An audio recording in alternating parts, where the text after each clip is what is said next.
नमस्कार दोस्तों, आप सभी का हमारे ऑनलाइन चैनल स्वास्तिक अकेडमी में स्वागत है।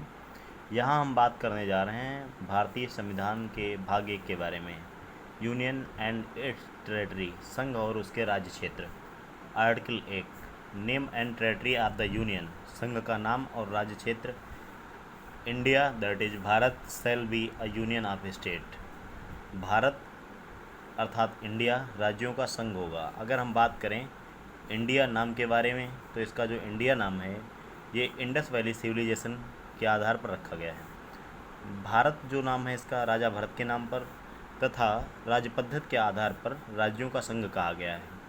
अगर हम डॉक्टर अंबेडकर के शब्दों में कहें तो अंबेडकर के अकॉर्डिंग भारतीय संघ राज्यों के बीच कोई समझौता का परिणाम नहीं है, अर्थात भारत ने अपनी प्रशासनिक सुविधा के लिए राज्यों को बनाया है, न कि राज्यों ने भारत को बनाया है। आर्टिकल 1 सब क्लास 2, राज्य और उनके राज्य क्षेत्र वे होंगे जो पहली अनुसूची में दिए गए हैं। क्लास 3, भारत के राज्य क्षेत्र में राज्यों के राज्य क्षेत्र यानी कि टेरिटरी ऑफ द स्टेट्स, पहली अनुसूची में निर्दिष्ट संघ राज्य क्षेत्र, इसे 7th अमेंडमेंट के द्वारा जोड़ा गया था, या ऐसे अन्य राज्य क्षेत्र जो अर्जित किए जाएं समाविष्ट होंगे। सच अदर टेरिटरीज एज में बी एक्वायर्ड। अगर हम वर्तमान में बात करें तो वर्तमान में भारत में 28 राज्य तथा 8 यूनियन टेरिटरीज हैं। ये रहा हमारा आर्टिकल 1। अनुच्छेद 2 के बारे में बात करते हैं। Admission or establishment of new state, नए राज्यों का प्रवेश या स्थापना। पार्लियामेंट में by law admit into the union or establish new states on such terms and conditions as it thinks fit. अनुच्छेद 2 संसद को 2 शक्तियाँ प्रदान करता है। नंबर 1, नए राज्यों को भारत के संघ में शामिल करें। दूसरा, नए राज्यों के गठन को लेकर। अगर अब हम बात करने जा रहे हैं आर्टिकल 2A के बारे में। आर्टिकल 2A को भारतीय संविधान के 35वें कॉन्स्टिट्यूशनल अमेंडमेंट 1975 के द्वारा जोड़ा गया था। इसके तहत सिक्किम को एसोसिएट स्टेट मतलब सह राज्य का दर्जा दिया गया था। आर्टिकल 2A को 36 कॉन्स्टिट्यूशनल अमेंडमेंट 1975 के द्वारा इसे एबॉलिश कर दिया गया तथा सिक्किम को फुल स्टेट बनाया गया। अब बात करते हैं हम आर्टिकल 3 के बारे में, अनुच्छेद 3 के बारे में। Formation of new state and alteration of areas, boundaries और नेम्स ऑफ एग्जिस्टिंग स्टेट्स, नए राज्यों का निर्माण और वर्तमान राज्यों के क्षेत्रों, सीमाओं या नामों में परिवर्तन।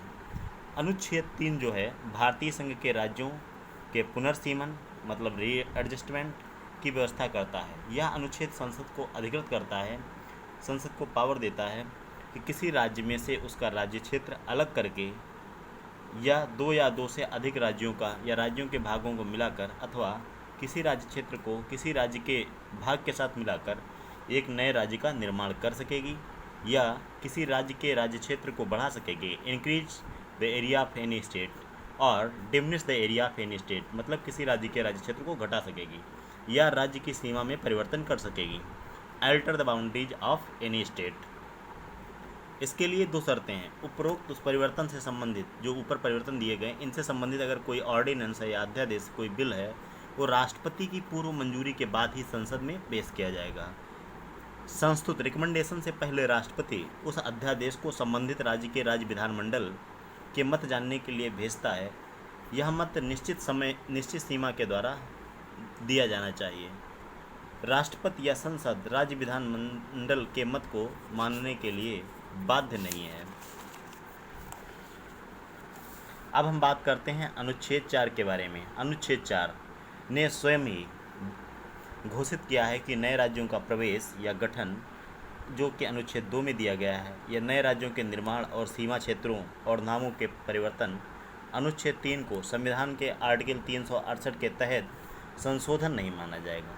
Change of name and boundary in article 2 and 3 will not be constitutional amendment. संसद को यह अधिकार नहीं है कि वह किसी राज्य के क्षेत्र को समाप्त करके किसी दूसरे देश को दे दे। इसे करने के लिए आर्टिकल 368 अनुच्छेद 368 के तहत संविधान में संशोधन की ज़रूरत होगी। तो ये रहा हमारा भाग 1 जिसके अंतर्गत हमने आर्टिकल 1 to 4 को कवर किया है। अब हम बात करेंगे इसके बाद नेक्स्ट सेगमेंट में सिटीजनशिप या फंडामेंटल राइट्स के बारे में। आप लोग तब तक के लिए हमारे वीडियो को देखिए, ज़्यादा से ज़्यादा इसे शेयर कीजिए। धन्यवाद। जय हिंद।